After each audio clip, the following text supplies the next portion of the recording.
everyone, this video is about Bath, the city in England. Let me warn you that it will be full of subjective thoughts, as everyone involved, from the cameraman to school director, is in love with this city. If you, for whatever reason, know nothing about Bath, we're going to change your mind about how a perfect English city should look like and how English language should be taught. So, let's go!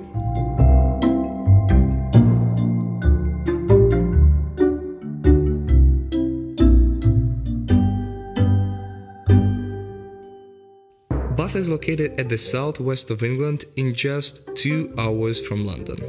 The most controversial thing about this place is that only 100,000 people live here, but more than 5 million tourists visit it every year. Why do they come here? That is the question.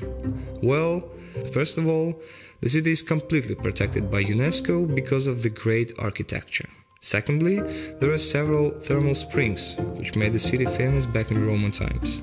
And thirdly, University of Bath is one of the top universities in the UK and in 2014 was admitted to be the best by the Sunday Times.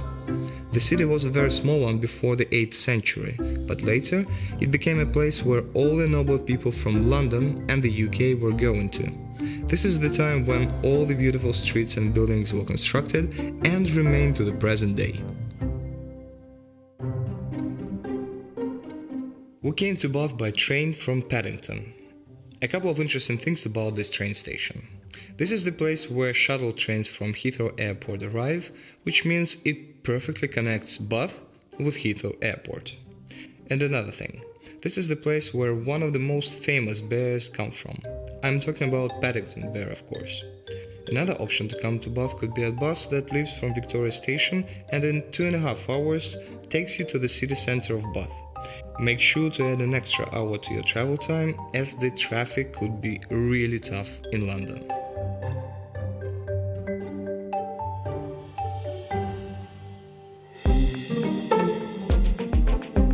In the very center of the city, just 1 minute from the main cathedral, you'll find Languages United, the language school which operates year-round for international students of all ages. The school has 2 centers, one for adults and another one for juniors that operates during the summer period. The main thing that strikes you here is the home-like environment, as it reminds you of a typical English house. Here are less than 10 classrooms, and the number of students in each room is less than 15, which makes it the ideal place for improving your English. We decided to speak to the school director to get to know better her school, and her city. So Languages United has been running for 13 years now, almost 14 actually now. And the idea came because I am a linguist by profession, and I have always been very passionate about languages, always wanted to have my own school. So I loved Bath and thought that was a fantastic place for it. So that's how it all started, yeah. And it is indeed a fantastic location, not only for tourists but for language learners. Yeah. So what is so special about Bath for you? For me, it's a quintessentially English place. It's very beautiful and safe. It's a very safe city. It's big enough and small enough. You've got lots of culture, lots of festivals, there's always something happening.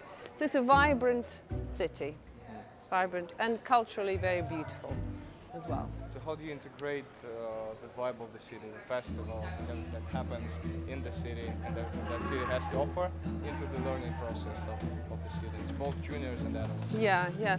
Well, for both juniors and adults, we have some activities, activity program included and integrated into the program. So, for example, today our students in our junior center will be doing the orientation, who have arrived, will be doing the orientation tour of the city.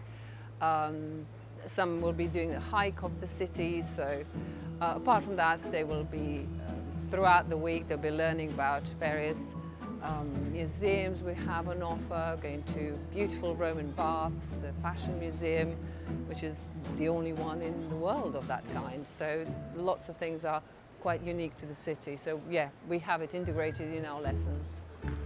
In terms of the accent of the English, what can you say about Bath, which language, which accent students will pick up here. Because in the UK there are lots of accents and some are really difficult to understand. So what about this one? Yeah, well, I would say that Bath is a bit of a melting pot of lots of different cultures. Even though it's a small city, it attracts so many people from lots of different parts of the country. It's a place where lots of people come to spend the rest of their life. So you would find people from different walks of life and people using different accents as well. So I don't think it's a very specific Bathonian accent. But if we go just a little bit further to Bristol, there would be a Bristolian accent.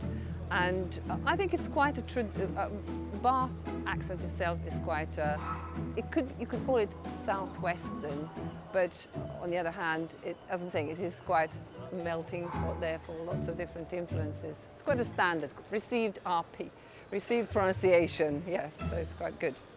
Most of the buildings in Bath are made of this kind of stone. This is a local one with a scenic gold color, which is called Bath stone. Unlike other stones in the UK, let's take Edinburgh for example, where the stones get darker with time and the city looks darker as well. This one remains nearly the same, which is why buildings in Bath are so bright.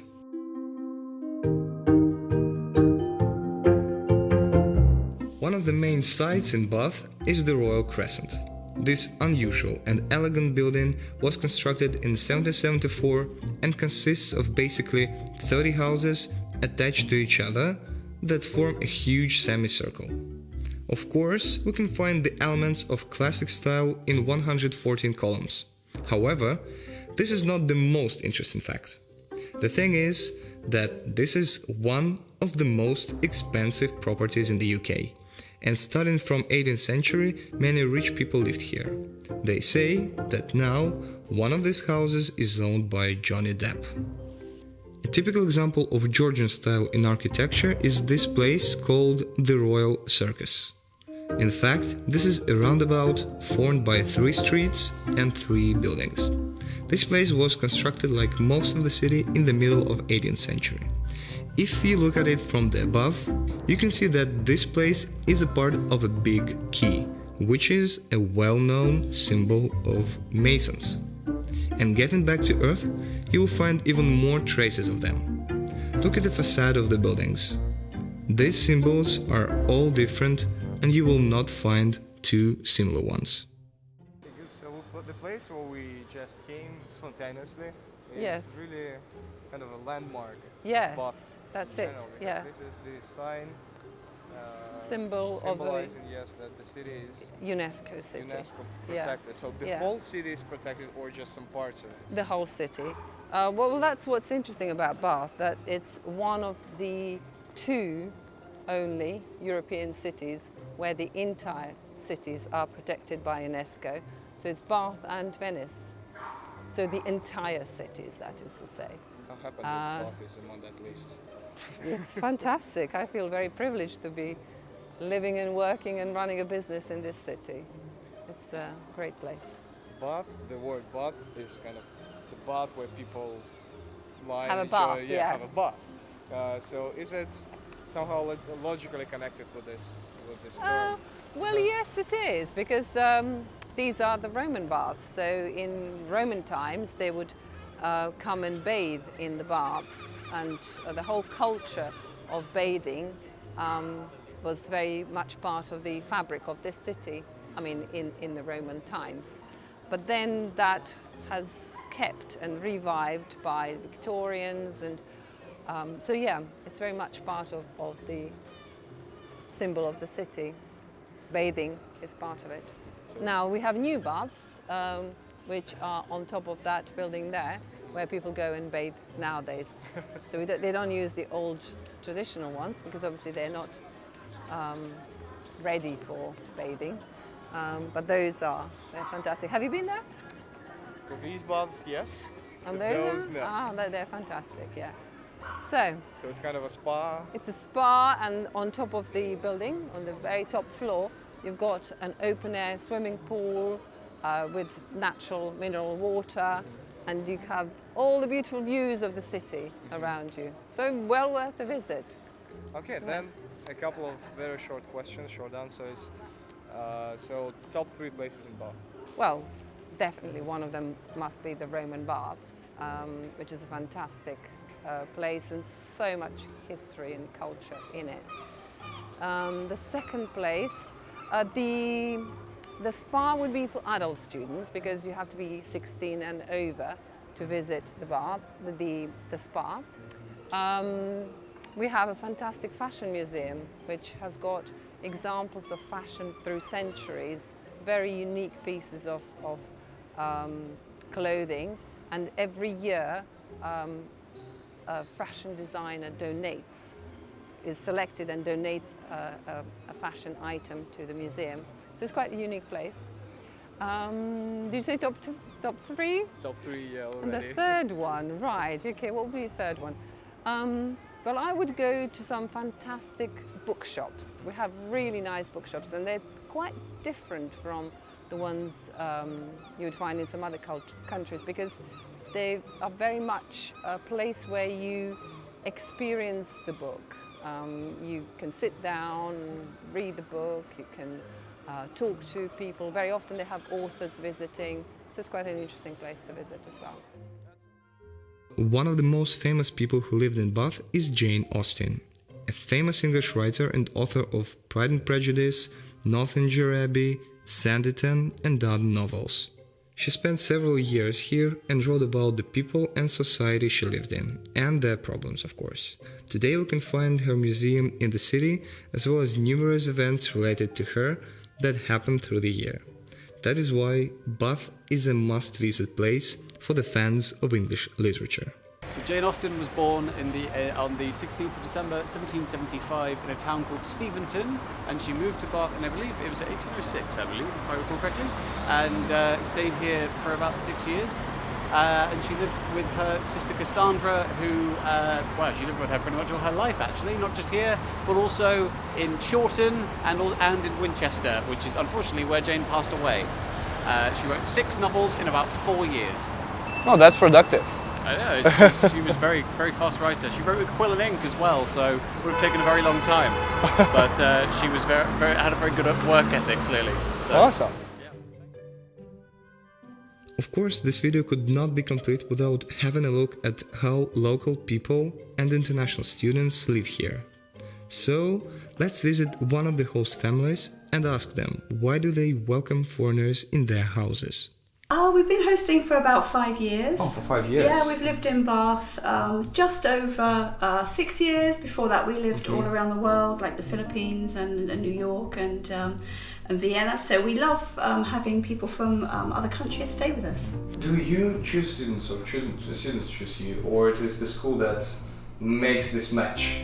Well, the school will say we've got some students on this day arriving, and if they're Italians and they're this age, and if that appeals to me, I'll say yeah, I'm interested, and then they'll match a couple up with me here. So it is not only about making money on students. Oh, You're more no. interested in speaking to other to other nationalities, to listen what they are interested in and inspired. That's right, I have a company as well. My husband travels a lot abroad for work, so it's nice to have some young people in the house. Cool. So why don't you show us where they live? Sure. So you usually accommodate 2 students. That's right. Yeah, nice crispy fresh linen that they get. We change that every week for them, and I'm happy to do, if they're here for more than a week, happy to do some washing for them as well. Okay, so as for washing, how does it work? They simply leave the dirty clothes somewhere? Yeah, there's a linen basket in their own bathroom here. Nobody else uses this bathroom except them. And if they're here for more than a week, then I'll just ask them to pop the linen in there. Okay, so they have their own bathroom as well. They do, yes. Cool. So what do they got here? They got bed, 2 comfy beds, and wardrobes. they've got a couple of cupboards they can use and a drawer. Can we squeeze in? I think there might be some things in there right now, but there's a wardrobe there that they can use. Okay. And they have a nice big radiator, which is important, and of course carpet keeps the room nice and warm, because these big old houses, you know, a couple of 100 years old, they're quite difficult to heat sometimes. I think there's many reasons why people host foreign students. I think one is companionship, you know, that sometimes we have older ladies or gentlemen who are on their own, and they like that kind of interaction and company. I think a lot of it, and for my reason, is more cross-cultural purposes, because we are an international family. We've lived abroad quite a lot. I love meeting people from, particularly young people from lots of different countries, and hearing their stories and hearing about the lives that they lead and the ideas that they have that might be different to ours. Yes, of course, for some people, money is the motivation. But, you know, I think at the end of the day, you've got to love having people in your house, and they start off as strangers, but I think at the end they become friends. But this is the TV room, so this is all in the basement area. Okay. So this is part of their area, and we have Netflix if they want to sign in as a guest and watch some programs, particularly if they put the subtitles on. They're watching English programs with subtitles. That helps their English too. Hope you don't have an Xbox for them. Oh no, Luckily. We don't do Xboxes, Luckily. we've got girls here. I wouldn't know what to do with an Xbox. So this is the area where they could stay.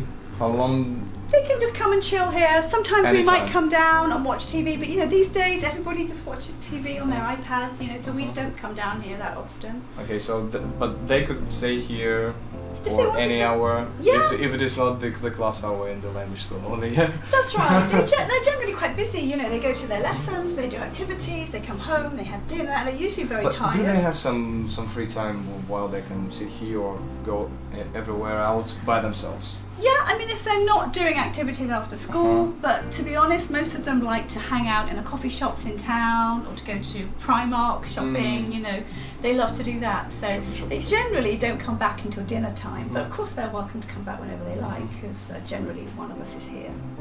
They arrive at various times, so they might arrive at 6 o'clock at night, so I would go to wherever they're arriving, the coach park or the station, pick them up. Within the city.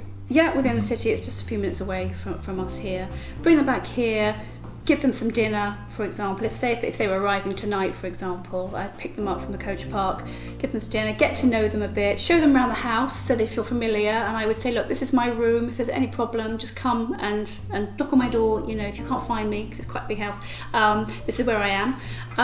And then they probably are going to have activities on Saturday and Sunday, so they'll probably be out and about for Saturday and Sunday. If there was enough time, if they got here early enough and it was still light, I would walk them around Bath, you know, just to acclimatise them to different places so they've got an idea of where the city centre is and kind of thing. And then of course Monday they would be at the language school, so I would walk them there in the morning in time for their lessons and make sure they had a map to get home again and my phone number. How far is the house from the school? We're very lucky. It's a 10-minute walk, and in Bath it's particularly lucky because it's a flat walk. Bath is very hilly, so some, you know, students may find they are at the top of the hill, which is great when you're coming into town, but then going back home again after a long day is not so great. But you know, there are buses as well, so but obviously you don't need to take a bus from here, you can walk. Yeah, but alternatively there is a bus. Oh yeah, there's lots of buses in Bath, yeah. But well, probably you've heard from other students what are the general distances which they live from the school. I think it varies. I think some are central, some are out to the west. What's the maximum time they I were would talking say about? probably 35-40 minutes. Just the Door to door maximum. maximum, yeah. I wouldn't think you would be much further away than that, to be honest. We hope that you liked the video and now understand why we're so subjective about the beauty of Bath. If you had any difficulties with understanding the video and need to advance your English, this is the city for you to improve your skills, and Languages United is the school that will help you. So get in touch, ask your questions, and come yourself to see this place. Thank you for watching the video and have a nice day. Bye!